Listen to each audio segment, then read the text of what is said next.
Hello po mga kababayan, si Dante Maravillas. Nagpakalat po ng fake news, black propaganda yung China laban sa Amerika ngayon. Breaking news po. Sinisiraan po yung Amerika sa war in the Middle East. Ayan po, breaking news dito sa Philippine Daily Inquirer. Ngayon pa lang, 48 minutes ago, sinisiraan yung Amerika po. Sabi dyan, breaking news, China said on Thursday that US and Israeli strikes on Iran were the root cause of the Strait of Hormuz blockade after US President Donald Trump called on affected countries to seize the key waterway. Sabi po ng China, the root cause anya of interruptions to navigation through the Strait of Hormuz is the United States and Israelis illegal military operations against Iran. Beijing Foreign Ministry spokesman Mao Ning told a news conference when asked about Trump's comments. Pag kayong naniniwala, diyan kay Mao Ning, yan din mga kababayan yung siging panira sa atin dito sa isyu ng West Philippine Sea. Puro kasinungalingan yung kanilang pinapakalat, puro black propaganda. Kasi gusto nilang angkinin mga kababayan yung West Philippine Sea. Maniwala kayo dyan. Binabaliktad nila yung Israel at saka yung Amerika. Ayan o. The US leader said on Wednesday that countries that receive oil through the Hormuz Strait must take care of the passage, urging them to just take it, protect it, use it for yourselves. Ang sabi po ni Trump, napakalinaw kasi ayaw tumulong yung NATO at malamang umalis na po si Donald Trump bilang member ng NATO. Bala na din niya kayo sa buhay ninyo kasi yung bansa ninyo ayaw man ninyong ipagamit sa amin. Hindi man kayo yung sinasabihan namin na umatake kasama namin. Pagamit lang ninyo yung inyong military base para madali lang sa amin yung pag-atake laban sa Iran. Ayaw tumulong. Kaya sabi ni Trump, nainis si Trump, di balaan niya kayo, kami hindi man apektado dito sa Amerika. Kaya namin itong tapusin in just 2 weeks or maybe 3, sabi ni Trump. Ikayuan niya yung may pangangailangan sa Strait of Hormuz. Ito kasing China, barkada ng Iran. Kaya ganyan yung sinasabi nila. Sila kasi mga kababayan, libre yung kanilang mga barko. Kasi barkada na makapaghakot ng petroleum galing sa Iran, inaalaw ng Iran. Kasi nga barkada, di ba? At saka, yung China yung nag-armas kasi masama ang loob ng China mga kababayan. Kasi sila yung nag-armas ng Iran. Kaya lang yung mga armas na diniliver nila sa Iran, paso. Hindi umubra po sa sa Amerika at saka sa Israel. Paso. Hindi na proteksyonan yung Iran. Naubos yung mga opisyal kasama si Ali Khamenei. Kaya masama ang loob. Sinisiraan ngayon yung Amerika. Apektado na kasi sila ngayon. Kasi sabi ni Trump, bahala niya kayo, kumuha kayo ng oil ninyo. Kasi binablock, ang nagbablockade po sa ang nagbablockade sa Strait of Hormuz, Iran. Pag hindi niya kaalyado, yung mga bansa na dumadaan, hindi nila kaalyado, binobomba yung mga barko. Pang teroristang kaisipan po. Pero pag kaalyado nila, tulad ng Iran na siyang nag-armas ng tulad ng China na siyang nag-armas ng Iran, pinapadaan nila. Ngayon, matalino itong si Trump. Sabi ni Trump, ayaw ninyong tumulong yung mga European countries. Kayo dependent dyan Dumadaan dyan yung mga petroleum ninyo. Yung mga, ang tawag dito, cargo vessels ng petroleum. Bahala nga niya kayo sa buhay ninyo. Di kayo ang kumuha. Wala na kaming paki. Biglang nag-react po yung China. Isinisi sa Amerika na ang dahilan daw ng blockade sa Strait of Hormuz, si Trump at saka yung Israel, malinaw na ang nagbablockade dyan, yung Iran. Ang sabi ni Trump, Kami anya may supply ng petroleum, may sarili kami. Pwede anya kayong bumili sa amin. O kung gusto niya ninyo, bala kayo, kuhain ninyo ang petroleum ninyo dyan sa Strait of Hormuz. Tingnan natin kasi ayaw kayong tumulong sa amin. At ngayon, ang banta ni Trump, mga kababayan, in 2 to 3 weeks, they will bring back Iran to Stone Age. Ito ngayon yung naging banta ni Trump. Oh. We're going to bring Iran back to the Stone Ages where they belong. Ito, pakinggan natin si Donald Trump sa kanyang message. Latest po ito. I've made clear from the beginning of Operation Epic Fury that we will continue until our objectives are fully achieved. Thanks to the progress we've made, I can say tonight that we are on track to complete all of America's military objectives shortly, very shortly. We're going to hit them extremely hard over the next 2 to 3 weeks. We're going to bring them back to the Stone Ages where they belong. In the meantime, discussions are ongoing. Regime change was not our goal. We never said regime change, but regime change has occurred because of all of their original leaders' death. They're all dead. The new group is less radical and much more reasonable. Yet if during this period of time no deal is made, we have our eyes on key targets. If there's no deal, we are going to hit each and every one of their electric generating plants very hard and probably simultaneously. We have not hit their oil, even though that's the easiest target of all, because it would not give them even a small chance of survival or rebuilding. But we could hit it, and it would be gone, and there's not a thing they could do about it. They have no anti-aircraft equipment. Their radar is 100% annihilated. We are unstoppable as a military force. The nuclear sites that we obliterated with the B-2 bombers have been hit so hard that it would take months to get near the nuclear dust, and we have it under intense satellite surveillance and control. If we see them make a move, even a move for it, we'll hit them with missiles very hard again. We have all the cards, they have none. It's very important that we keep this conflict in perspective. I've made clear from the beginning of Operation... Yan po ang sabi ni Trump. We will going to bring Iran back to the Stone Ages where they belong, anya. Inabaliktad po ng China, napakasinungaling. Sinisiraan po si Trump. Unang-una, mga kababayan, hindi po yung Amerika at Israel ang nagsimula ng giyerang ito. Ang giyerang ito ang nagsimula po Iran mismo 47 years ago. Ngayon gustong tulukan ni Trump kasi walang lakas ng loob yung mga previous US President. Si Barack Obama, for example, imbes na labanan yung Iran, mga kababayan, sinuport pa, pinunduhan pa yung nuclear program ng Iran. Ganon din si Biden, yung mga Democrats ng Amerika. You see? Kaya galit si Trump. Hindi niya kami ang nagsimula nito. 47 years, yun ang sinisigaw ng Amerika o ng Iran against America and Israel. Death to Israel, death to America. Ibasahin ko sa inyo ito pong column ng isang war writer, author, para maituwid natin yung history, mga kababayan, kasi pilit na pilipit ang katotohanan ng mga kalaban ng Amerika tulad ng China sa pamamagitan ng pagpapakalat ng propaganda laban sa Amerika at saka sa Israel. So i-share ko sa inyo itong commentary, analysis and analysis po ng isang magaling na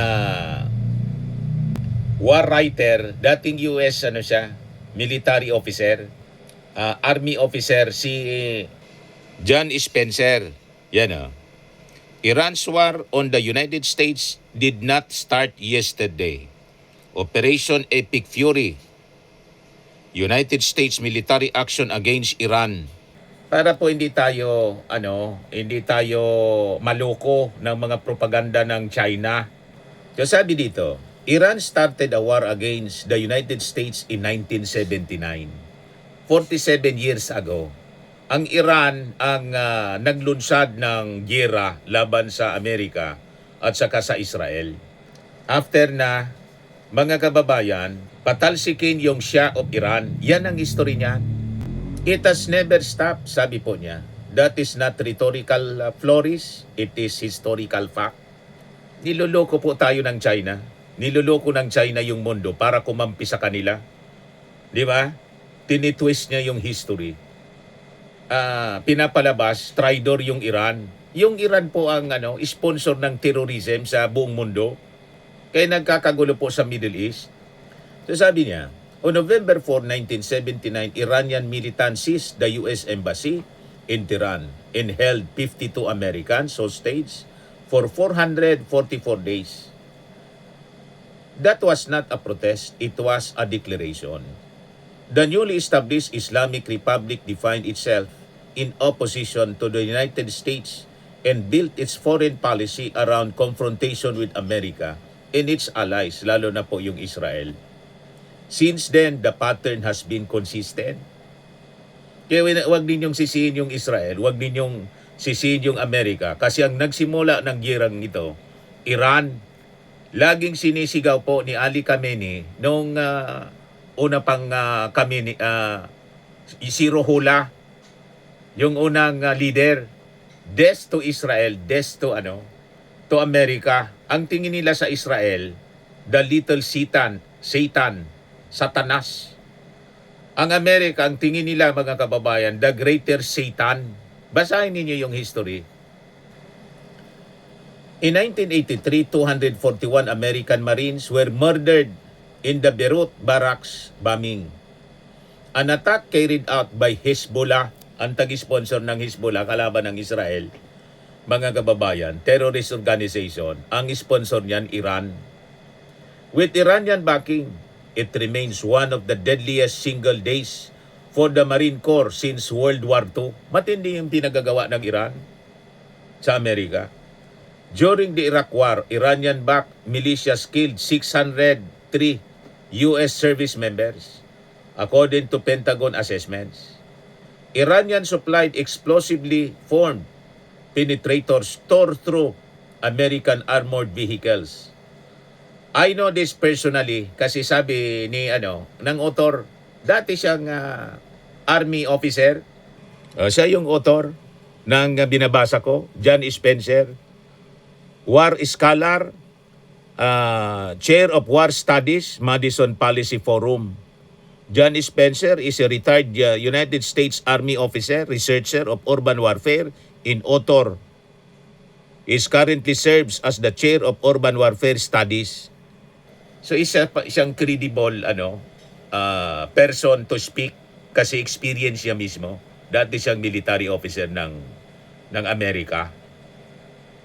Alam niya mismo yung history kasi parte siya ng history. Kaya sabi ni John Spencer, I know this personally. My soldiers and I faced those weapons. Kasama siya sa operation. These were not isolated incidents. They were part of a deliberate strategy by Tehran to attack American forces. Walang karason-rason. Gusto lang nilang pagpapatayin yung mga Amerikano. So, kung ikaw yung leader ng Amerika, anong gagawin mo? Di ba? Parang yung mga kalaban ng Israel, walang karason-rason, lumulusob na lang, mga kababayan, tulad ng nangyari noong October 7. Concert yun, ilang yung namatay. Kaya may gira po kasi may mga terrorist minds, terrorist organization na ang laging sinisigaw, death to Israel, death to America. So sabi niya dito, the campaign never ended, it evolved. In January 2020, Iran fired ballistic missiles at US bases in Iraq. More than 100 American service members were later diagnosed with traumatic brain injuries. Matindi po. Between October 2023 and early 2024, Iranian-backed militias conducted more than 170 attacks on US forces in Iraq and Syria. Assassination plots targeting senior American officials have been disrupted on US soil. The regime's reach is not theoretical. Maging si Trump. Munti ka na si Trump. Nung kampanya, hindi pa siya presidente. Nung kampanya lang, yung tinamaan siya rito, ang tag-sponsor noon, ang mastermind mga kababayan, si Ali Khamenei, Iran. So malinaw, mga kababayan, ang history. So sabi niya rito, for 47 years, the Islamic Republic has targeted Americans directly or through proxies. At the same time, Iran has steadily advanced its nuclear program and expanded its ballistic missile arsenal. It has enriched uranium to levels far beyond civilian energy requirements. It has developed longer-range missile systems. With a clear ambition of extending its deterrent and coercive reach, these capabilities are not defensive in nature.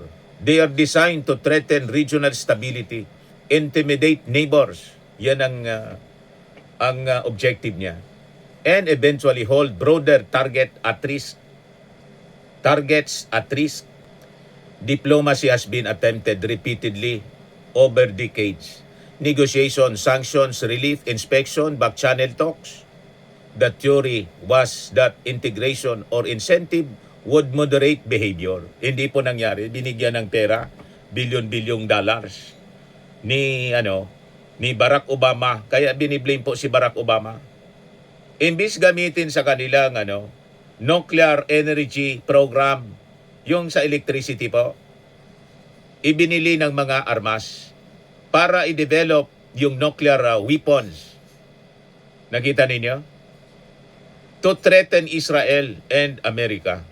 So lumalabas, pinunduhan ni Barack Obama yung nuclear program ng Iran. You see? Yun ang nangyari. Kaya galit si Trump. Pero sabi dito, the theory was not integration or incentive would moderate behavior. The historical record shows otherwise. While talks proceeded, Iran continued to fund Hezbollah, Hamas, Shia militias in Iraq, and the Houthis doon sa Yemen. It continued to refine missiles. It continued enrichment. It continued attacks on Americans.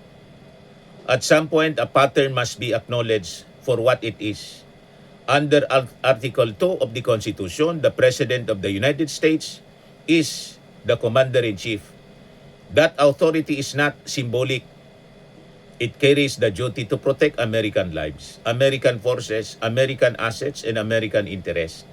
When a hostile regime wages a decades-long campaign of proxy warfare, missile attacks, nuclear advancement, and assassination plots, the constitutional responsibility of the executive is clear. This is not about regime change, rhetoric. It is not about ideological transformation. It is about threat reduction and deterrence restoration. Yun ang ginagawa ni Trump. Iran's war on the United States did not begin this year. It began in 1979. Na gustong tuldukan ngayon, mga kababayan, ni Trump. Ang banta ni Trump, in 2 to 3 weeks from now, they will bring Iran back to Stone Ages. So sabi ni John Spencer, the question today is not whether that conflict exists, it is whether the United States and it. History suggests that when America fails to respond decisively to sustained aggression, the aggression grows. For 47 years, Americans have been targeted. Enough. Enough is enough. Tama na. Kaya yung latest na na pahayag, mga kababayan, ni Trump, ito na. We're going to bring Iran back to the Stone Ages where they belong. Trump again threatened that if Iran does not reach a negotiated settlement with him, the United States would hit each and every one of their electric generating plants. Attacks on civilian energy infrastructure are widely considered to be illegal under the laws of war and could constitute a war crime. Over the next 2 to 3 weeks, we are going to bring them back to the Stone Ages, where they belong, sabi po ni Trump. Wala hindi niya kayo madala sa sa mga warnings, tutuluyan na namin kayo. O ngayon, Dahil sa pahayag ni Trump, mga kababayan, na galit na siya sa and possibly umalis na sa NATO, hindi na magkanda o gaga yung mga NATO countries sa panguna ng United Kingdom na dating kasangga sa mga ganitong gera ng Amerika. Ngayon hindi na. O ito na ngayon yung balita sa ABC News. UK gathers more than 30 countries to plot ways of reopening the Strait of Hormuz. British Prime Minister Keir Starmer said the virtual meeting chaired by Foreign Secretary Yvette Cooper will assess all viable diplomatic and political measures when we can take to restore freedom of navigation. Kasi sabi ni Trump, bahala na nga kayo sa buhay ninyo. Guarantee the safety of trapped ships and seafarers and resume the movement of vital commodities. Di kayo anya, kayo ang bala dyan, problema na ninyo yan, iwan ko kayo dyan. Ikayong apektado sa freedom of navigation na hinaharang, binablockade ng Iran, binobomba ng binobomba pag hindi nila kaalyado. O di balaan niya kayo kung ayaw ninyong tumulong. O di ba? Biglang na hindi na magkaunda o gaga. Naki-meeting na ngayon si Starmer. You see? Yan sabi dito sa report ng ABC News. Iranian attacks on commercial ships in the threats of more have halted nearly all traffic in the waterway that connects the Persian Gulf to the rest of the globe's oceans, shutting a critical path for the world's flow of oil and sending petroleum prices soaring. The US is not among the countries attending Thursday's meeting. Galit si Trump eh. Trump has said, securing the waterway is not America's job. Bahala din kayo. And told US allies to go get your own oil. Bahala niya kayo. No country appears willing to try and open the strait by force while fighting rages in Iran can target vessels with anti-ship missiles, drones, attack craft, and mines. But Starmer said Wednesday that military planners from an unspecified number of countries will meet soon to work on how to ensure security for shipping after the fighting has stopped.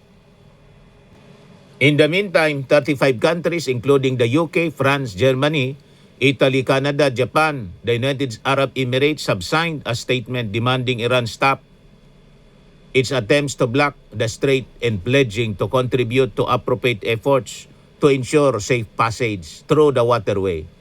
Thursday's meeting is considered a first step to be followed by working level meetings of officials to hammer out details. Tayo dito, mga kababayan, yung DFA, siyempre wala mang tayong problema sa sa Iranian government.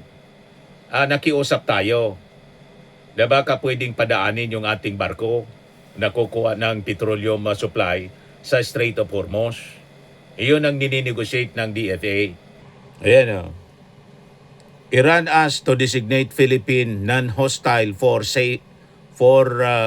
Hormuz Passage, sabi ng DFA. Nakipag-negotiate po si DFA Secretary Teresa Lazaro at saka si Energy Secretary Sharon Garin with ambassador ng Iran sa Pilipinas. Si Iranian ambassador to the Philippines, Yosef Ismaili Sadeh. Kahapon siya na hayaan wag bombahin, idamay yung shipment ng petroleum papunta dito sa Pilipinas. The Department of Energy is finalizing the details for the immediate transmission of information on the concerned vessels. Lazaro is expected to meet Iranian Foreign Minister Abbas Araghchi on Thursday, ngayong araw, to personally secure these commitments at the highest level. Kasi hindi man tayo kasali dito sa gulo, mga kababayan. So nakikiusap tayo na yung mga barko papuntang Pilipinas na may kargang petroleum po, huwag naman sanang idamay na bombahin. Di ba po? O ngayon, sa supply ng petroleum sa atin, sabi ng ECOP, walang fuel shortage sa Pilipinas. Maraming nag-aalok. Ibig sabihin, maraming nag-aalok ng supply ng petroleum. May mga bansa na gusto tayong supplyan mga kababayan ng petroleum. Kaya huwag tayong maalarma dito. Huwag magpanik, kalma lang. Gumagawa ng remedyo yung ating gobyerno mismo. At yung Petron, ang sabi, secured na mismo yung ating Pangulo up to June 30. 92 days of supply, mga kababayan. Assured na po tayo. So, huwag maniniwala sa mga sabi-sabi nitong China. Napakasinungaling po yung China. Sinisiraan yung Amerika kasi kalaban niyang Amerika at saka yung Israel. Aligned ang China sa Iran at saka sa pari-parehas ang ideology kasi nila. Saka sa Russia. Okay po, malinaw na. Ako po si Dante Maravillas. Bye-bye. God bless.